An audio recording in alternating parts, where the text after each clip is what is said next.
Yes, mga barangay Lakers, talo tayo sa Bulls. Tambak ng nakaw.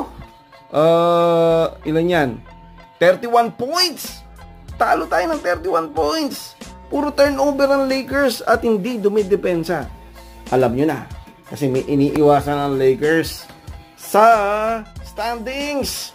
Gusto nilang kalabanin kung sino yung gusto nilang kalabanin. Kaya kasi natalo ang Golden State kanina at natalo ang Nuggets.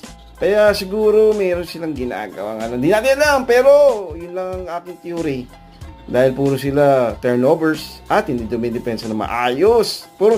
Pero magaling ang gawa ni Luka ng mga 3 points si Luka. Pakinawan natin. Yan na po ang resulta. 146-115. Tambak ng 31 points. Nakaw. Sige po mga barangay Lakers, like, share, comment below, subscribe, follow sa YouTube tsaka sa Facebook.